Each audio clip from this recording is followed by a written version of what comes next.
Ronaldo Bento, prazer recebê-los e ter a oportunidade de falar de um tema tão relevante para a vida dos brasileiros, que é na verdade expor os resultados preliminares da expansão ou da atuação do Auxílio Brasil. Eu fiz uma apresentação sintética desses resultados, fazendo uma análise mais global de efeitos macroeconômicos, de efeitos de emprego e efeitos sobre insegurança alimentar. Alguns desses dados já foram apresentados na imprensa, mas eu trago algumas novidades na apresentação de hoje, ok?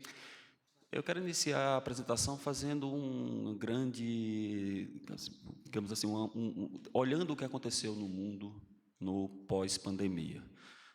Não é surpresa que o mundo se tornou mais pobre com a pandemia de Covid-19, e esses dados aí são estimativas do Banco Mundial para o crescimento da extrema pobreza no mundo. A estimativa é de um crescimento de 115 milhões de novos pobres no mundo, estimativas do Banco Mundial. Outros estudos chegam a apresentar até um número de 250 milhões de pessoas a mais na pobreza. Então, esse é o primeiro marco. De fato, a Covid-19 ela tornou o mundo mais pobre. Quando você foca no Brasil, pode passar, por favor? Nós temos, na linha azul, a evolução, são índices calculados de pobreza, utilizando a linha de baixo e a linha inferior do Auxílio Brasil. E em amarelo nós temos a projeção da ONU, que foi feita no início da pandemia, sobre quais seriam os níveis de extrema pobreza no Brasil devido à pandemia. Depois nós continuamos com a linha com os dados observados, 4.2 e 6, que são dados baseados na PNAD contínua, e uma previsão que eu vou falar um pouquinho mais para vocês daqui a pouquinho. O que se observa de início é que, de fato, o Brasil, ele, ao contrário do mundo, do resto do mundo, ele manteve teve um crescimento ali de 5,1 para 6, de fato o impacto da pandemia seria esse, na casa de 9 pontos percentuais, mas muito abaixo do que se projetava para o Brasil. E aí, nesse período, nós sabemos que temos a atuação aí do auxílio emergencial, o Auxílio Brasil e outras políticas que o ministro vai falar daqui a pouquinho. Então, o primeiro ponto relevante é que, de fato, as estimativas iniciais da ONU foram frustradas. O Brasil teve um crescimento de 9 pontos percentuais quando comparamos 19 a 21, mas muito abaixo do que era projetado anteriormente. E depois nós temos a estimativa de uma queda até o final de 22. E essa é uma estimativa baseada em modelos, é evidente, a nota técnica do IPEA mostra como é feita essa modelagem, mas ela se baseia em ações concretas do Ministério da Cidadania, que daqui a pouco eu vou expor, que é justamente a entrada, ou a ampliação, ou o processo de zeragem da fila do Auxílio Brasil. Então, isso, de fato, tem um impacto. E aqui eu mostro um pouquinho desse cenário, comparando o Brasil e o resto do mundo. Nós temos dois cenários aí diferentes. No pré-2019, nós temos um aumento da pobreza no Brasil, crescendo 38%, e uma queda da pobreza no mundo, caindo 41% nesse período. No pós-2019, a pobreza no mundo sobe, em decorrência da Covid-19, tem até discussão na ONU se, de fato, será possível que o mundo atinja lá as metas de desenvolvimento social, por conta desse choque negativo na pobreza. E no Brasil, nós temos a tendência do Brasil até 21, com dados concretos e com a estimativa de 4,1. Por isso que na apresentação, ou na matéria que eu fiz, e também na apresentação no Brasil em Pauta, eu usei a expressão que o Brasil estava na contramão do mundo no pós-2019, porque o mundo cresce a pobreza, enquanto o Brasil tem uma estimativa de redução da pobreza no final de 2021. Quando eu falo redução, eu estou comparando o ponto inicial, pré-pandemia, 5,1, com o ponto final de 22, 4,1 na estimativa. Essa estimativa ela pode ser estendida, por favor, João, eu acho que teve algum problema de formatação, não ficou muito legal a formatação aí. Mas eu posso sintetizar o que tem no gráfico. Nós temos as estimativas de queda na pobreza comparado com 2021, aí nós estamos falando 21, 22, em todos os estados brasileiros. A resolução não ficou boa, mas as quedas mais fortes estão na região norte e nordeste, com destaque para o Acre, Bahia, Pernambuco, e o Rio de Janeiro entra ali nos top 10 de quedas. É o único estado fora do norte e nordeste em que você tem uma queda expressiva na pobreza. Mas, em geral, você tem uma queda generalizada na pobreza por conta das ações do Ministério da Cidadania. A resolução não ficou boa, desculpe, mas eu acho que o material vai ser compartilhado e vocês poderão ver com maior detalhe. Por favor, João.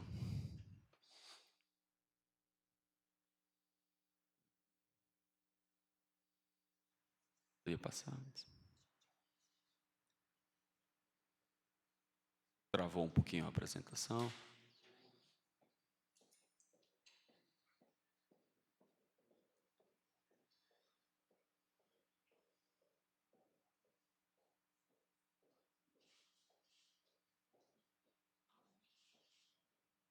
Acho que travou aqui a apresentação, probleminha técnico.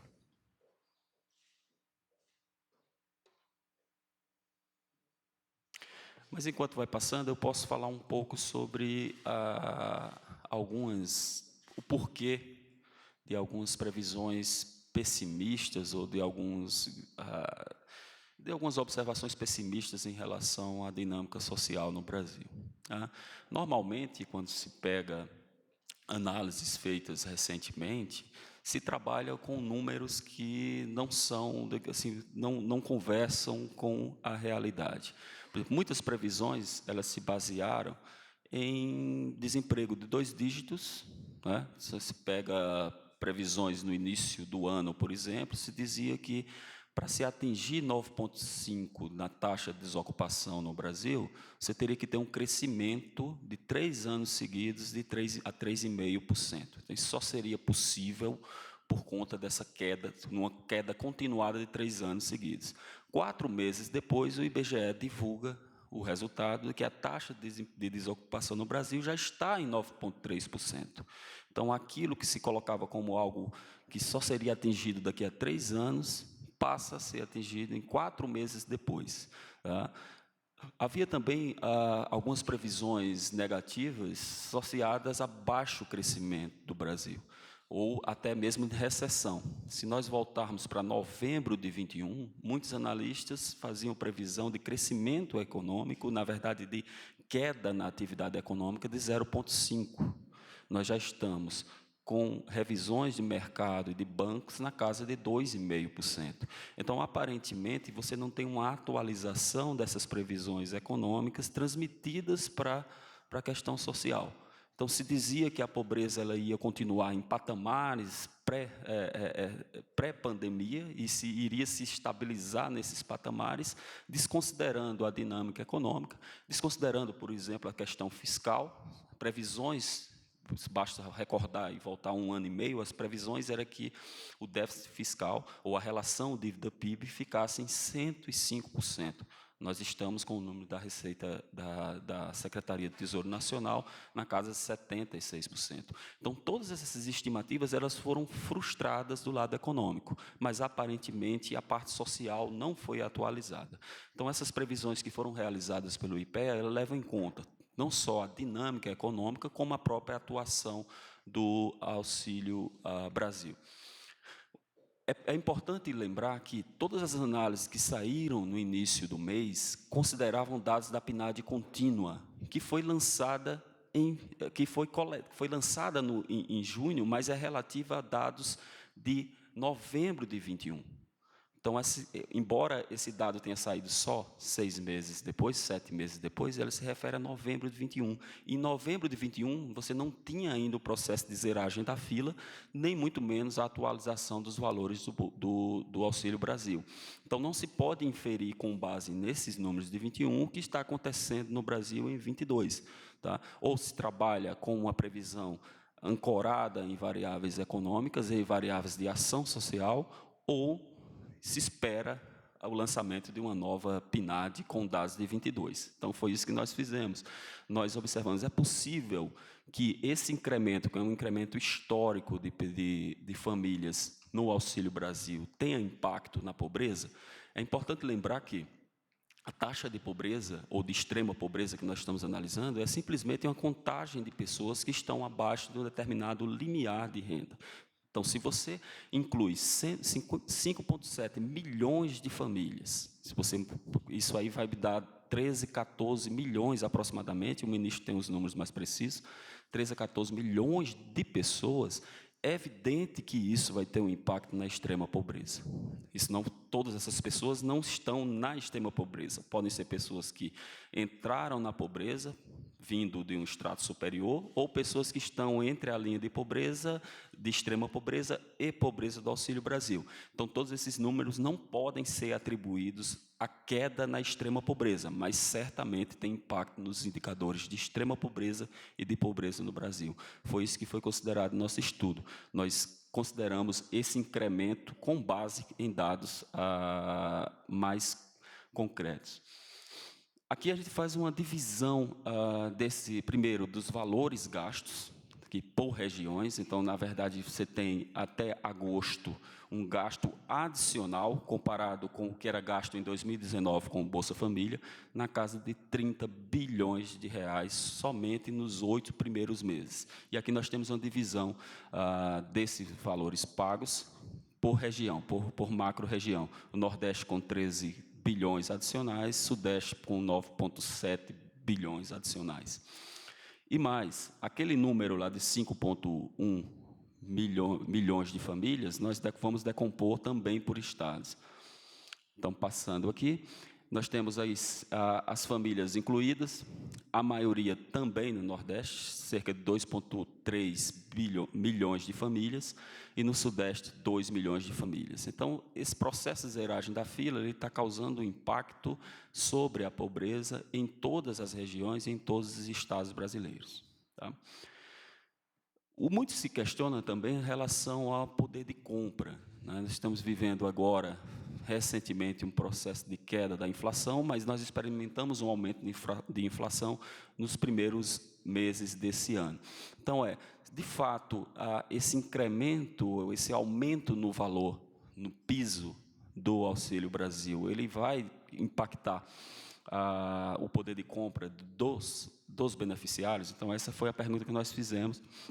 Então, nós comparamos o ganho real em termos de cesta básica. Então, nós temos aí os valores que eram pagos anteriormente pelo Bolsa Família e agora o que é pago pelo Auxílio Brasil. Em média, essas informações para esses estados selecionados, porque são os estados que têm informação sobre o valor da cesta básica. Então, para todos os estados que nós temos informação sobre o valor da cesta básica, nós calculamos ali o ganho real de renda. O ganho nominal, todo mundo sabe, a gente sai de um ticket médio de R$ 189 para um piso ali de R$ 600, mas isso, em termos reais, representa quanto? Em média, no Brasil, nós estamos falando de um ganho real de 116%. Né? Então, ganho em todas as regiões em termos de cesta básica. Uma outra crítica que também se coloca, ou que se colocou, que é válida de fato, isso é objeto de estudo na literatura, se você aumenta esse valor de forma expressiva, como foi feito agora, o Auxílio Brasil não vai concorrer com o mercado formal, com o emprego, porque se você tem um Auxílio Brasil e uma renda informal, pode ser que você prefira continuar no programa e não entrar na formalidade. Então, essa era uma grande preocupação, e um dos pesquisadores, o Santiago Levy, é um dos criadores do Progressa, no México, que é um programa social mexicano, e ele fez essa observação. Tá? Então, nós pensamos a respeito disso e fomos investigar o que aconteceu, se existe alguma interação do mercado formal com o auxílio. O que nos colocou nessa equação e nessa frase é que a relação entre o Auxílio Brasil e o mercado formal, ela mudou completamente, porque agora você tem uma porta de saída clara Você pode, de fato, conseguir um emprego formal e permanecer no auxílio por pelo menos 2 anos. Você tem um benefício de inclusão produtiva urbana, você tem um benefício de inclusão produtiva rural. Então, você não está tratando aqui de um mecanismo de armadilha de pobreza, em que você dá um aumento de renda para uma pessoa e ela prefere permanecer no programa social do que ir para o mercado de trabalho. Agora, os incentivos ou a porta de saída, ou a rampa da ascensão social, estão muito mais claras nesse novo programa. E o resultado já começa a aparecer. O Brasil comemorou, no último dado divulgado pelo IBGE, a criação de 1,3 milhões de vagas formais adicionais, um saldo de 1,3 milhões. E nós investigamos o que aconteceu.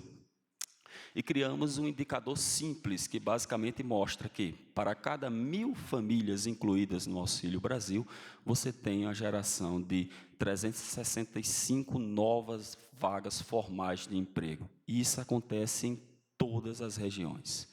Tá? Então, de fato, pela primeira vez, e muito fruto do trabalho de cidadania, de deixar essa porta, essa rampa de ascensão social clara, nós temos o mercado de trabalho formal e o Auxílio Brasil andando de mãos dadas. Você tem a coexistência desses dois mercados. Isso é uma notícia muito importante, porque, de fato, o programa social, nesse caso, ele cumpre sua função, que é de dar segurança para que as pessoas possam buscar uma alocação no mercado de trabalho, possa dar segurança para que essas pessoas possam buscar qualificação para a entrada no mercado de trabalho formal. O IPEA também está investigando essa questão do emprego, discutindo quais são os determinantes, e em breve nós vamos divulgar um estudo mostrando isso aí. Você poderia pensar, ok, mas você está criando esse emprego, por exemplo, em São Paulo, e gerando vagas, ou zerando a fila no Nordeste. Então, uma coisa que está equivalendo com a outra.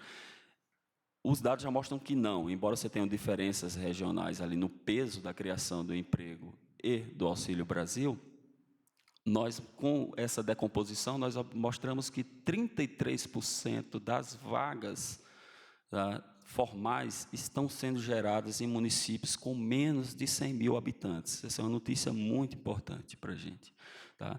Se você muda esse foco e, no lugar de tamanho do município, você considera o grau de informalidade desse município, você observa que 21% dessas vagas estão sendo geradas em municípios com informalidade superior à média nacional, informalidade superior a 40%. Então, de fato, você está gerando empregos não só nos centros, mas também nas pequenas cidades, e você está, entre aspas, roubando pessoas do setor informal. Não? Nós, em breve, teremos dados aí para mostrar quantas dessas pessoas, ou como essas pessoas do Auxílio Brasil estão interagindo com o mercado de trabalho. Mas, para isso, é preciso um pouquinho mais de tempo. Tá? Porque essa regra de saída foi criada agora, você precisa um pouquinho mais de tempo para ter segurança se houve ou se está havendo ou não um aumento de pessoas do Auxílio Brasil ingressando no mercado formal. Aí você me pergunta, mas isso acontecia antes? Nós tivemos um incremento em 2009, na casa de 2 milhões de famílias, que foi na mudança do peso lá do Bolsa Família nos municípios. Então, você teve uma mudança de regra ali e um crescimento expressivo de famílias, de 2 milhões de famílias. Isso não refletiu de forma contemporânea na criação de emprego. Então, de fato, esse mecanismo de porta, de rampa de saída do programa social, parece que, de fato, vem gerando frutos e você tem geração de emprego na mesma região em que você aumenta o Auxílio Brasil. Tá? Bem, aqui é um outro ponto que nós temos que tratar com muita seriedade e com muita atenção, que é a questão da insegurança alimentar. É um das contrapartidas do Auxílio Brasil, é a contrapartida de saúde. Então, nós focamos aqui nossa análise em como estão os indicadores de saúde ligados a questões nutricionais. Tá? Então, basicamente, nós partimos de um estudo da década de 70, na verdade, é um estudo que deu início a essa discussão de como questões nutricionais elas podem afetar a saúde, investigando a fome na Alemanha no pós-guerra. É um estudo bem interessante, mas que quantificava o quanto o aumento na fome impactava variáveis de saúde, nesse caso particular, peso ao nascer, tá? Crianças nascendo com baixo peso. Então, por isso aqui eu coloco esses dados. Vou passar, João. Esse gráfico aqui ele merece algumas observações antes de analisá-lo. A linha ali em 2018, 2018 é a última informação oficial de dados sobre insegurança alimentar. Então, nós temos nesse gráfico a linha verde, que é um indicador de insegurança alimentar, e nós temos a linha amarela, que é um indicador de extrema pobreza. Só que antes de 2018, 2004, 2013, são dados da PNAD contínua, que é um suplemento sobre insegurança alimentar, do IBGE. 2009, 2018 são dados da pesquisa de orçamentos familiares, também do IBGE, POF. Então, nós temos nessa pesquisa de 18 para trás, dados que são facilmente de serem reproduzidos e também com metodologia clara e de abrangência nacional. No pós-2019, eu captei as informações da Vigisan. Tá? Então, a primeira observação que eu faço é que nós estamos comparando coisas que não deveriam estar no mesmo gráfico. Tá? Não posso comparar o 18 com antes de 18. Eu posso comparar as pesquisas do IBGE, entre elas, mas não a pesquisa do IBGE com outra. Então, esse cuidado eu tenho que fazer, e geralmente esse cuidado não foi tomado no debate público, mas aqui nós... Não, pode voltar, João. Mas aqui nós tomamos. Um dos principais determinantes da insegurança alimentar e da fome é a extrema pobreza. Pessoas em situação de extrema pobreza têm dificuldade, têm maior insegurança alimentar e têm maior incidência de fome. O que se observa é que, 18 para trás, nós temos uma relação muito próxima entre esses dois indicadores. Você tem uma diferença de 2 pontos percentuais entre eles. Porém, depois de 18, ela se descola, então causa certa curiosidade. Por que desse descolamento? Por que a diferença média de 2 pontos percentuais passou para 14 pontos percentuais? Se você considera o ponto 18 a 20, você tem uma queda na extrema pobreza, seguida por um aumento na insegurança alimentar. Então, aqui, de novo, eu tenho que chamar o conceito para finalizar as observações em relação a esse gráfico. Insegurança alimentar, no conceito, você tem uma escala nacional de insegurança alimentar, mas insegurança alimentar grave, ela pode conduzir à fome. Então, a fome, na verdade, é uma variável latente que você tenta aproximar a partir ou de indicadores de insegurança alimentar ou de indicadores de saúde relacionados à nutrição. Então, esse é o ponto aqui que eu vou tratar nos próximos slides. Isso é baseado numa literatura extensa. Pode passar, João, por favor. É baseado numa literatura extensa que diz que aumentos expressivos na fome, eles devem gerar, a literatura mostra que eles geram aumento em incidência de gravidez congênita, aumento de nascimentos de crianças com baixo peso, internações por desnutrição ou doenças associadas à desnutrição. Então, de fato, isso deveria aparecer nos dados. E todos esses dados que nós estamos trabalhando são dados públicos e de fácil conferência. São dados do SUS, os dados do IBGE, ou dados das próprias instituições que fizeram cálculos mais recentes. Então, basicamente, faço a lista das variáveis que deveriam aumentar a sua incidência com o aumento da fome. Então, mostro primeiro aqui, pode passar, João, o que aconteceu nesse período em específico. Entre 2013 e 2018, você teve um crescimento na pobreza extrema de 2 pontos percentuais. A insegurança alimentar também cresceu. Lembra-se que eu falei para vocês que um dos determinantes é justamente a extrema pobreza. Então, a insegurança alimentar também cresceu. E o nascimento de crianças com baixo peso também cresceu. Então, você tem 2 pontos percentuais de crescimento na pobreza, 1,6 ponto percentual na insegurança alimentar grave e 5% de aumento de crianças, de nascimentos com baixo peso. Então, de fato, de acordo com esse período, existe uma relação, já documentada pela literatura, mas que a gente mostra de uma forma simples, entre insegurança alimentar e indicadores de saúde. E a gente passa para um outro período. Nesse período em específico, Vale lembrar que em 2020 nós tínhamos um ticket médio das pessoas do Bolsa Família na casa de R$ 189. Esse ticket médio passou para R$ 948, tá? Considerando todos os valores pagos pelo Auxílio Brasil e a variação desses valores. Então, você teve um ganho de renda expressivo nesse período, você teve um período também de deflação de alimentos. Mesmo assim, você observa que houve um crescimento de 3,2 ponto percentual na insegurança alimentar. Isso contradiz com a queda de 1 ponto percentual na extrema pobreza. Então, aqui os dados começam a conflitar entre eles. A extrema pobreza cai, a insegurança alimentar sobe, e o nascimento de crianças com baixo peso não é alterado de forma significativa. Então, essa é a primeira curiosidade, onde esses dados eles meio que se deslocam de uma relação histórica e largamente documentada pela literatura. Mas nós aprofundamos um pouco mais. A última coluna ali embaixo, aquele 7,1, é justamente a variação da insegurança alimentar grave. Tá? E acima, essas barras, elas mostram a variação nos indicadores de saúde. E aqui é importante destacar que os indicadores de saúde que nós estamos coletando são de efeitos imediatos da fome sobre o indicador. Então, não é algo que a fome altere daqui a 5 anos, são efeitos imediatos. Então, você tem, na verdade, baixo peso em gestantes, teve uma queda no período.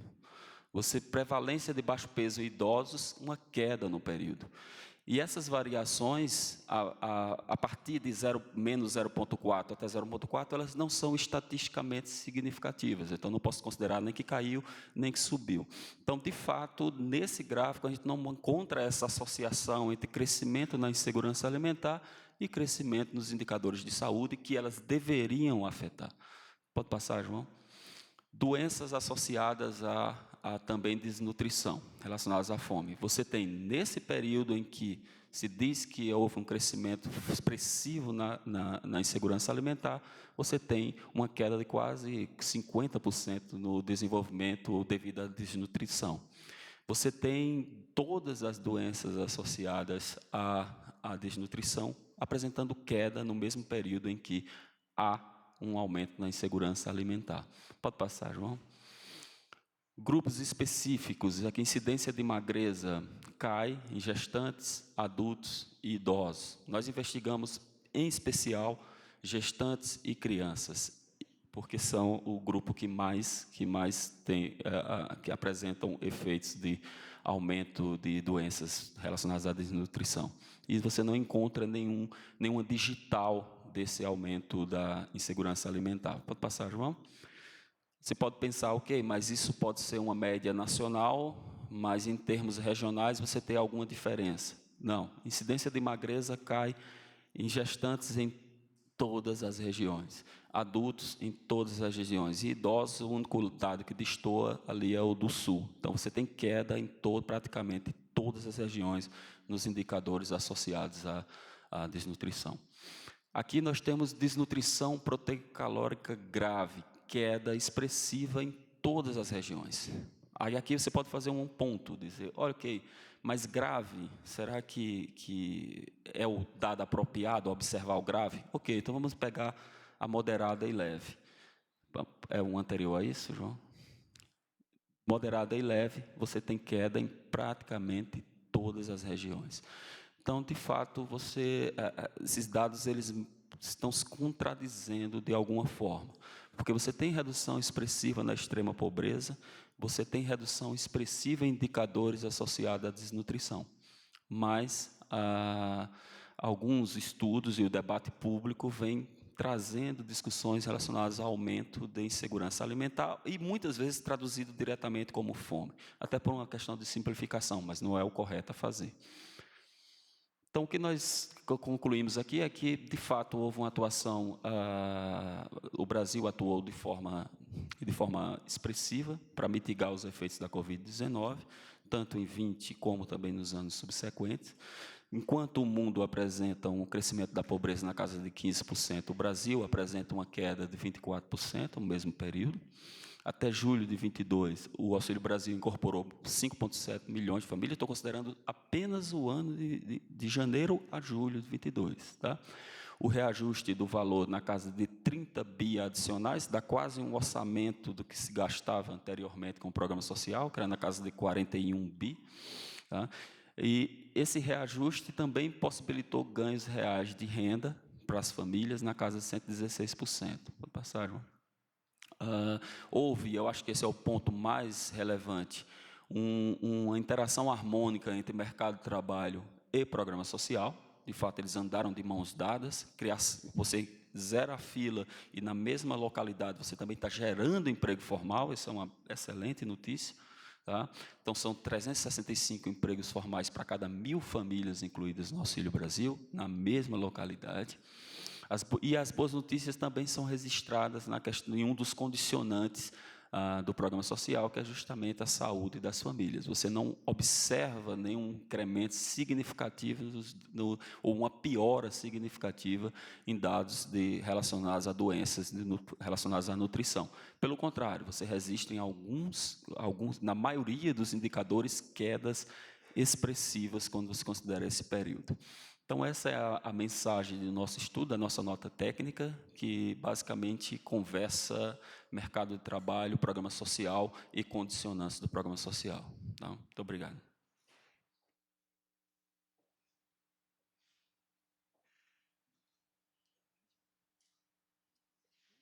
Bom dia a todos. Ronaldo Bento, ministro da Cidadania, que é o braço social e de esportes, né, responsável pela área, essas duas áreas no governo federal. Nós aqui viemos hoje a público, acompanhado do presidente do IPEA, o Érico Figueiredo, trazer um estudo técnico, né, onde demonstra de forma cabal a evolução da política de transferência de renda no nosso país. Então, o Auxílio Brasil, ele vem com uma mudança de conceito em termos de proteção social, assistência social no nosso país, onde procuramos, dentro desse aperfeiçoamento, trazer uma assistência social voltada à autonomia das pessoas, à autonomia das famílias brasileiras. Chegamos a um número de mais de 20 milhões de famílias brasileiras assistidas. Isso significa mais de 53, quase 54 milhões de brasileiros que são beneficiados diretamente com a política de transferência de renda e andando a nossa responsabilidade fiscal, transformação digital, desburocratização, facilitação do acesso ao crédito, lado a lado com a política de assistência social do nosso país.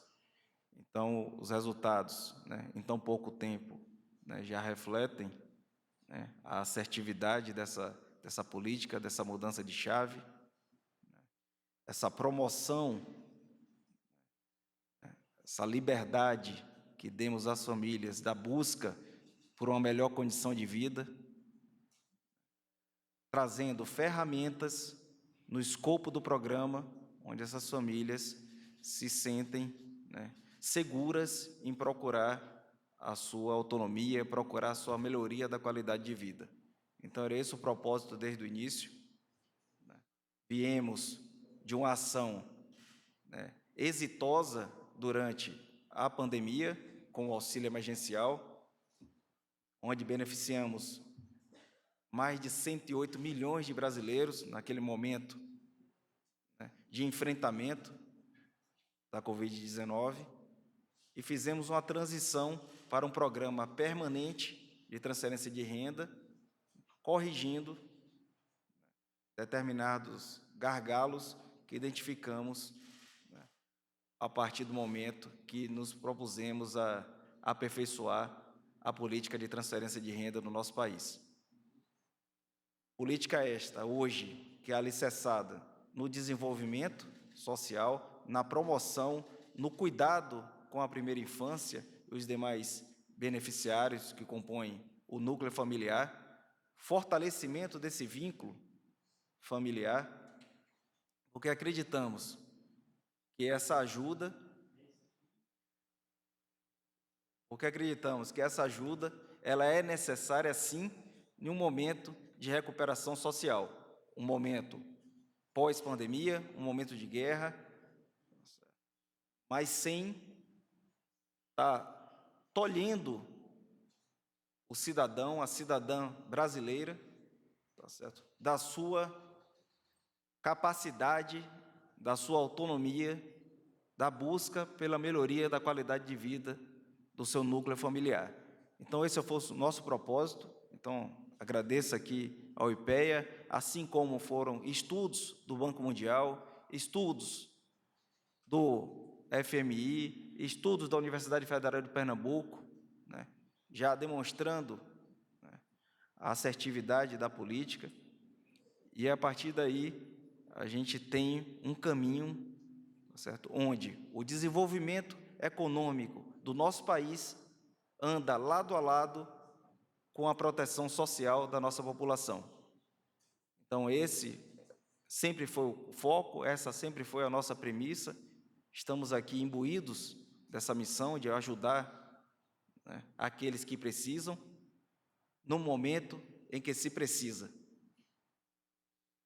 Sem, no entanto, estar voltado a nenhum tipo de aprisionamento, de nenhum tipo de impedimento para que essas famílias consigam alcançar a sua autonomia financeira, a sua autonomia em termos de produção, que é esse o nosso propósito.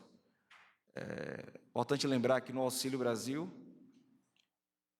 mais de 80% das famílias são chefiadas por mulheres.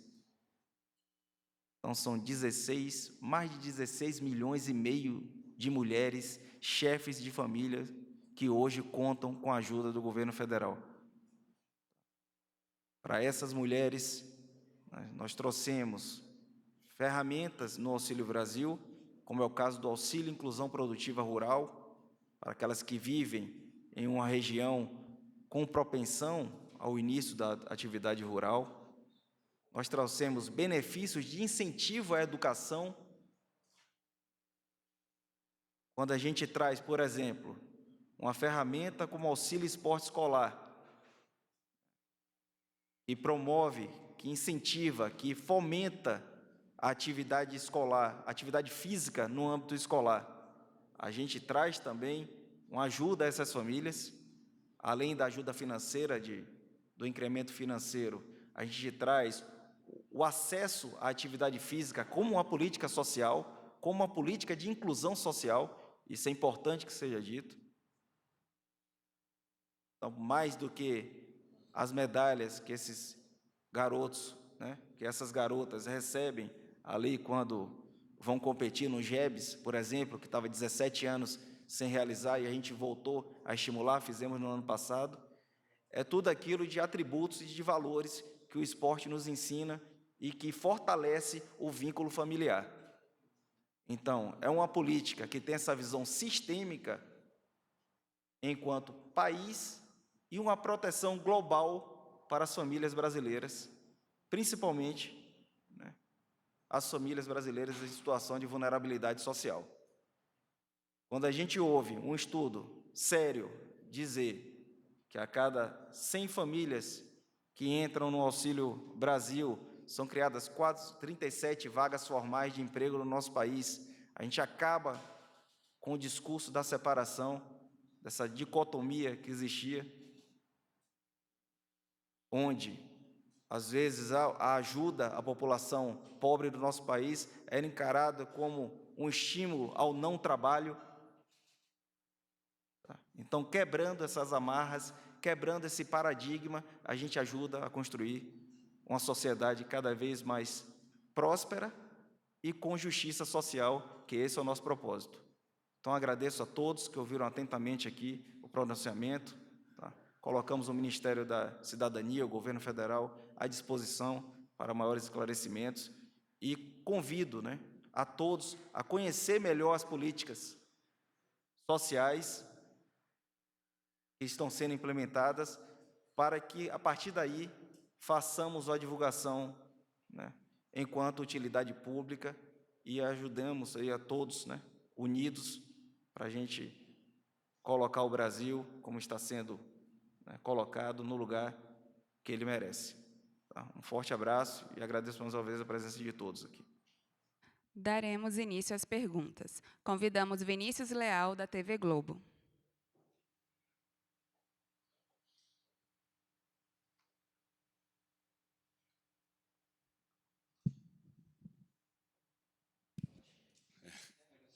Bom dia, senhor ministro. Bom dia, senhor presidente do IPEA.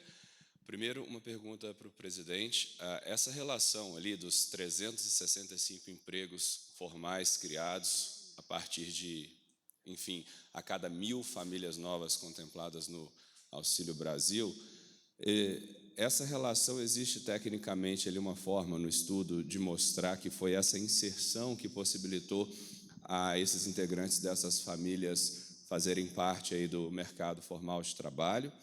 E ao senhor ministro, a situação do Auxílio Brasil sendo ampliada agora, o então deputado Jair Bolsonaro, ele era um crítico muito ferrenho dessa política assistencialista, chegou a chamar de farelo, de esmola, de voto de cabresto, demagogia. E se o governo, se ele mudou essa postura agora se ele entende que é uma política que precisa ser ampliada, como está sendo momentaneamente agora, com esse auxílio passando a ser de R$600, e se existe a previsão ou intenção de uma política de Estado, e caso seja condicional, seja possível financeiramente, de que isso seja fixo, que ainda neste governo, neste mandato, o governo encontre uma forma, por exemplo, de que o auxílio passe a ser também de R$600 a partir do ano que vem, de forma permanente. Obrigado. Eu inicio aqui. Obrigado pela pergunta.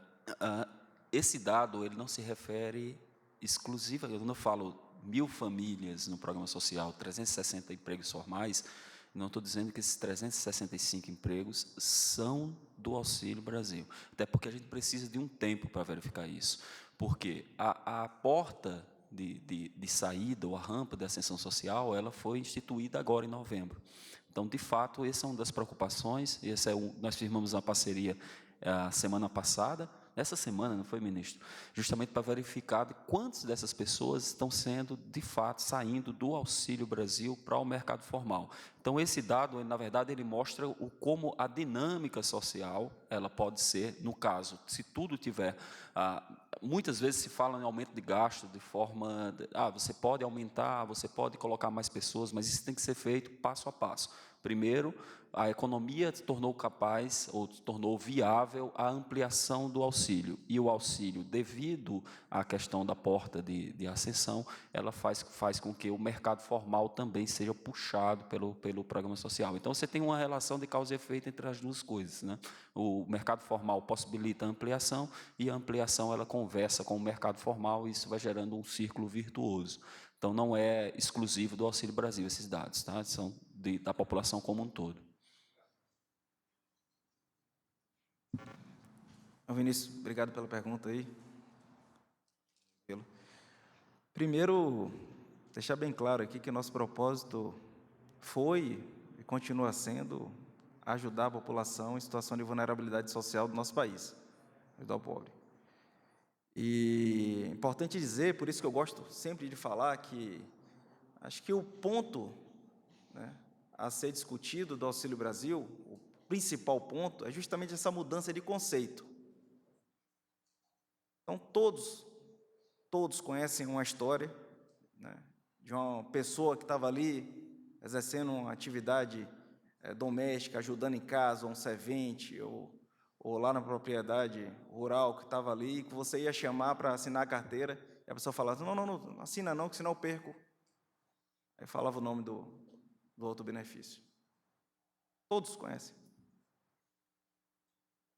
Justamente por isso que a gente foi, né, e trabalhou para, no Brasil, a gente ter um programa de assistência social focado na autonomia das famílias. Então, é uma mudança, primeiro, de conceito. Programa de transferência de renda. Tivemos agora há pouco ali um estudioso dizendo que só fosse a mudança do nome e o aumento, né, do valor do ticket médio, do valor mínimo, o Brasil entraria tá certo? Em um ciclo de geração de pobreza. Esses indicadores já apontam ao contrário. Então, se fosse só a mudança do nome e o aumento do valor, a gente não teria, em tão pouco tempo, já esses indicadores. Então, primeiro, é uma mudança de conceito, é isso que eu gosto de focar. Então, por exemplo, hoje, no Auxílio Brasil, criamos um instrumento, uma ferramenta chamada de retorno garantido. O Auxílio Brasil trouxe como novidade, onde a família que tem o seu incremento na renda consegue a sua autonomia social e ela vai para o mercado e, por alguma razão, futuramente, ela tem um decréscimo nessa renda, a volta ao Auxílio Brasil é automática, não pega fila. Então, isso dá uma segurança à família arriscar, dá uma segurança para a família empreender. Então, quando se critica, né, quando o presidente da República vem e coloca as suas observações, é com relação a esse assistencialismo puro, e não um programa de transferência de renda, né, com esse propósito, com esse objetivo de promoção dessa emancipação das famílias brasileiras. Acho que isso está dentro daquilo que justamente a gente queria fazer enquanto programa social do Brasil.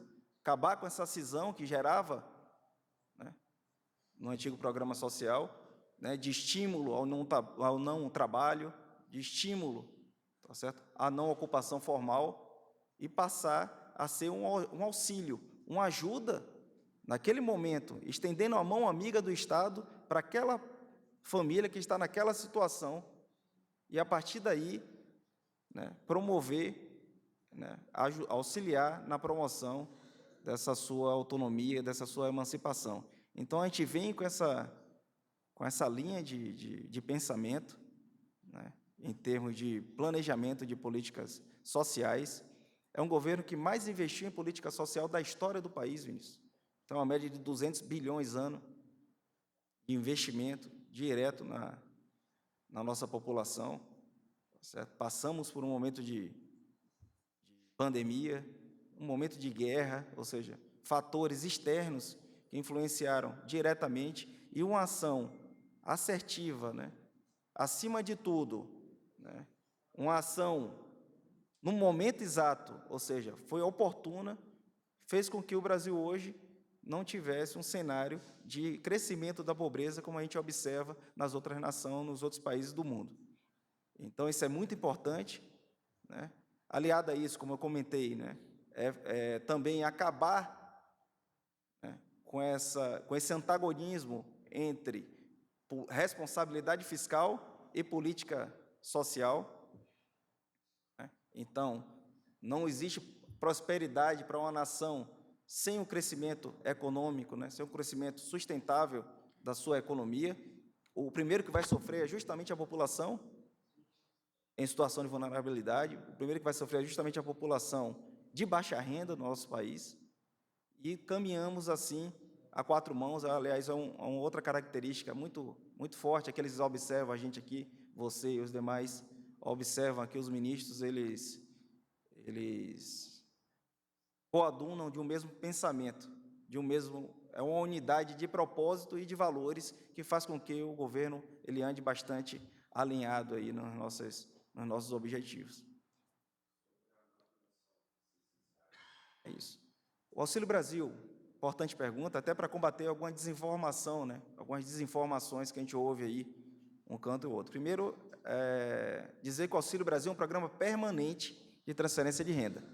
Tá? Então, essa história de dizer que o Auxílio Brasil ele vai acabar em dezembro, etc., não condiz. Pronto. Mas para a população, são 20 milhões de famílias, gente.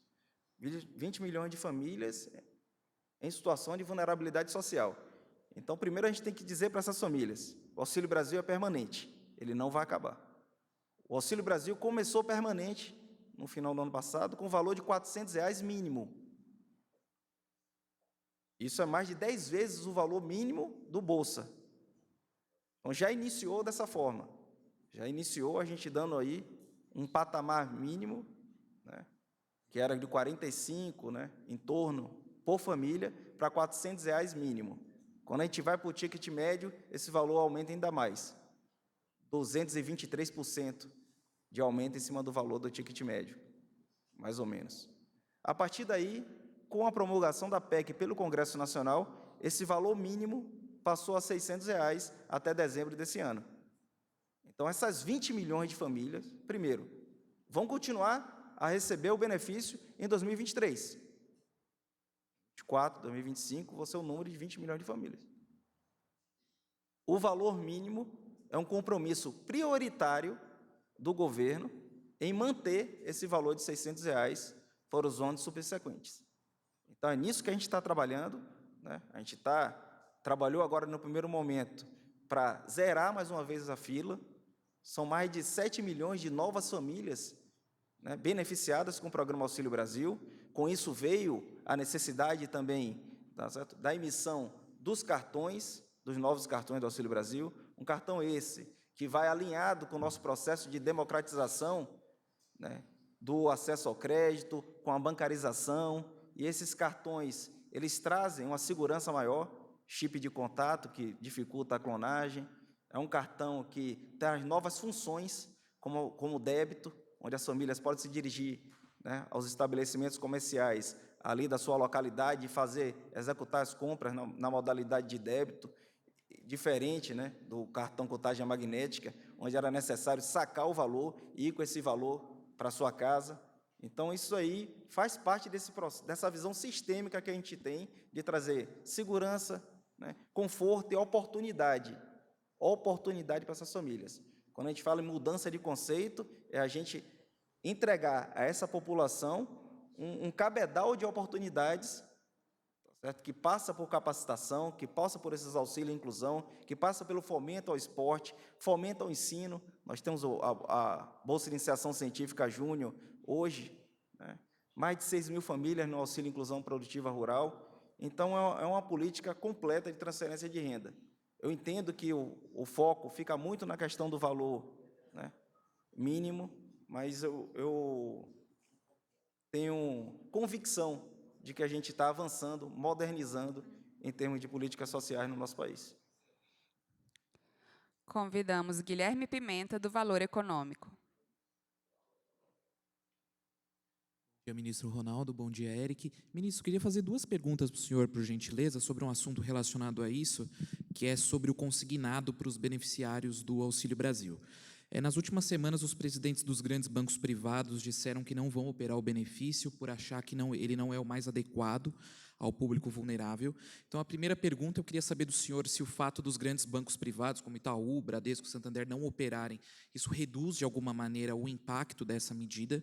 E a segunda pergunta também sobre esse assunto, hoje foi divulgado que algumas entidades, como o IDEC, Defensoria Pública, eles estão pedindo o adiamento por parte do Ministério da Cidadania do lançamento dos últimos normativos sobre essa medida. Queria perguntar para o senhor se o Ministério trabalha com algum adiamento e, do contrário, quando que o Ministério da Cidadania vai liberar os últimos normativos para essa modalidade passar a ser operada. Obrigado.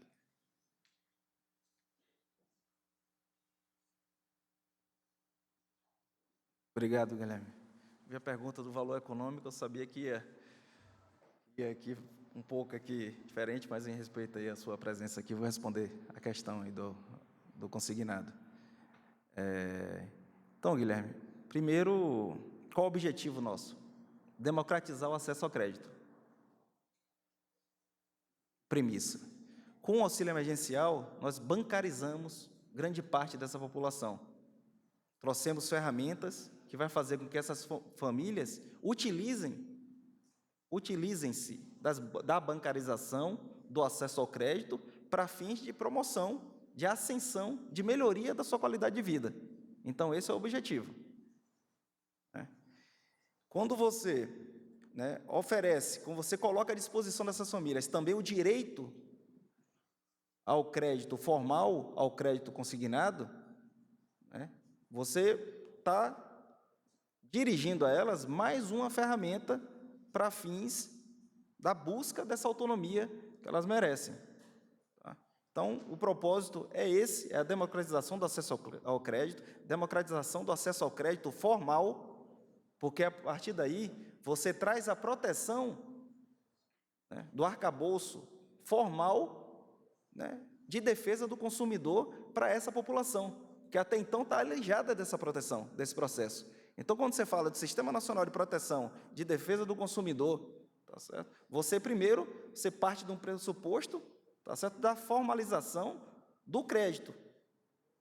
Quando essas pessoas recorrem ao mercado informal, ou seja, na mão de agiota, primeiro já está negando a essa população a proteção desse sistema de proteção de defesa do consumidor, do acesso ao crédito, como a gente faz no INSS.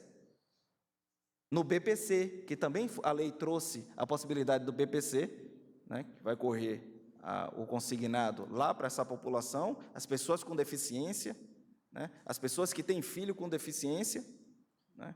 Trouxemos o auxílio inclusão para essa população, Guilherme, que proporciona a mesma ferramenta de ascensão, de autonomia que o Auxílio Brasil, onde as pessoas, a partir do final do ano passado, que são beneficiárias do BPC, podem trabalhar que não perde o benefício, coisa que não podia. Então, o Auxílio Inclusão veio para isso.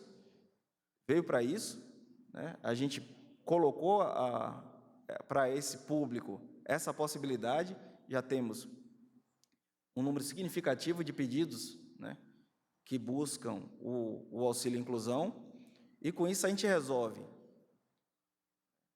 a inserção dessa população, das pessoas com deficiência, né, o direito ao trabalho formal para as pessoas com deficiência no nosso país. Né. Como consequência disso, você resolve outro problema que as empresas tinham de cumprir ali a lei com relação ao ingresso dessa pessoa no mercado de trabalho e não conseguiam, porque as pessoas estavam impedidas de ter um trabalho formal, porque não poderia, né, trabalhar, porque sairia do benefício. E aí você vem agora e concede um acesso a um crédito formal para essa população, tá certo? Como um meio, como mais uma ferramenta à disposição, né, dessa população, que busca muitas vezes empreender, ter seu pequeno negócio, e se via impedida de fazer. Então, a democratização do acesso ao crédito, tá, no nosso entender, é o direito dessa população, formal. Ao invés de você ficar na mão de agiota, né, do mercado obscuro de concessão de acesso ao crédito, você vai poder ir, como todo cidadão brasileiro, né, ao mercado formal e, a partir dali, ter a ciência, né, da sua simulação, do seu crédito, né, quanto vai ser direito, e a partir daí fazer ou não o seu empréstimo consignado. Tá? Com relação às instituições financeiras, hoje já temos quase 17 instituições financeiras homologadas pelo Ministério da Cidadania, aptas à concessão do empréstimo consignado. Então, é um número, né, que mostra o interesse do mercado em estar disponibilizando o crédito consignado para essa população. Guilherme.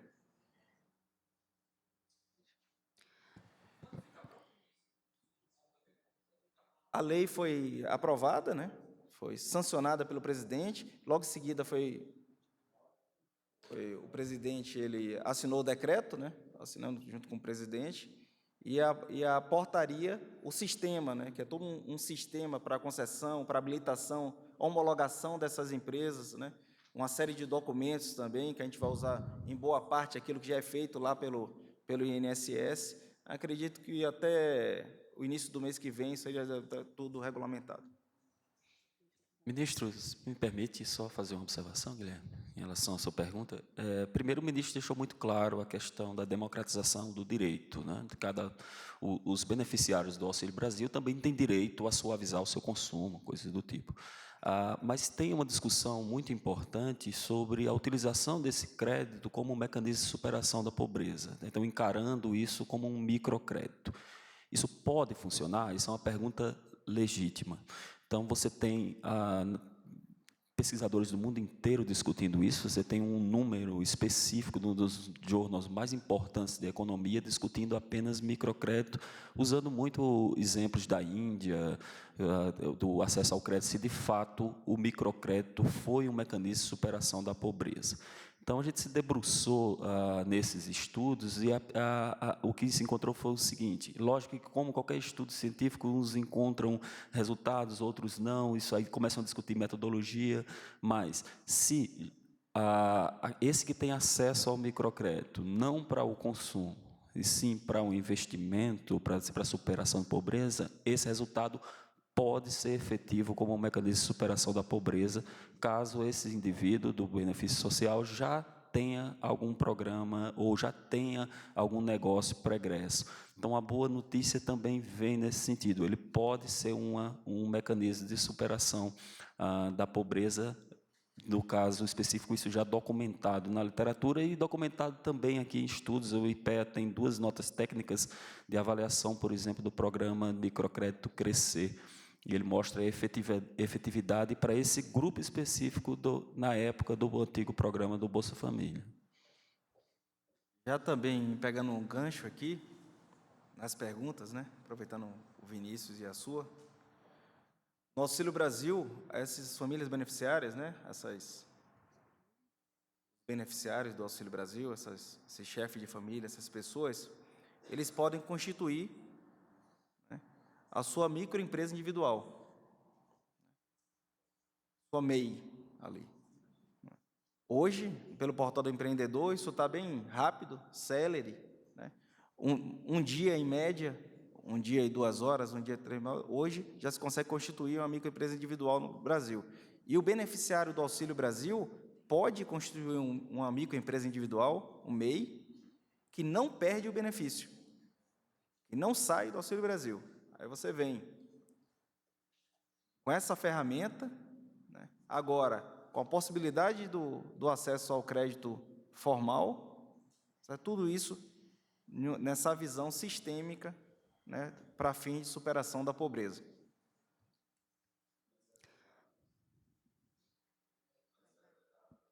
O que acontece? Quando você não coloca o mecanismo de retorno garantido, né, você não proíbe, mas você inibe a fazer. Para finalizar, convidamos Jéssica Santana, do G1.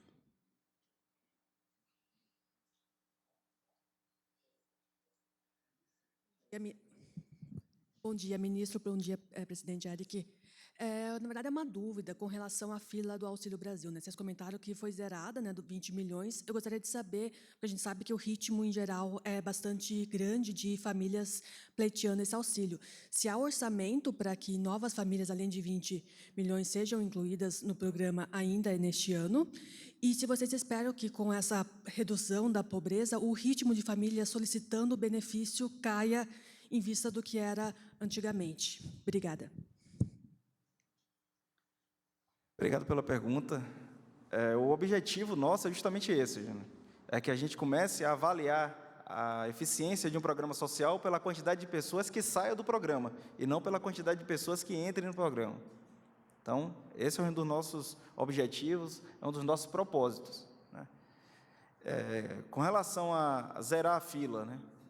Esse ano foram mais de 7 milhões de novas famílias, quase 6 milhões, né, em termos de novas vagas, vamos dizer assim. E como você bem falou, a gente trabalha, né, com esse objetivo de estar sempre trazendo novas famílias, aquelas que precisem, e também identificando a boa utilização do recurso público. Para isso, em março, no final do março, lançamos o aplicativo do Cadastro Único. Muitas famílias estavam impossibilitadas de se dirigir até um posto de atendimento, lá do Centro de Assistência Social do SUAS, e veio o aplicativo com algumas funcionalidades, dentre elas, de fazer o pré-cadastro. Então, as famílias hoje podem realizar um pré-cadastro, né, dentro do Cadastro Único. O que é o Cadastro Único? O Cadastro Único é um banco de dados que tem sob administração do Ministério da Cidadania, que é a porta de entrada de todos os programas sociais do governo federal. São 28.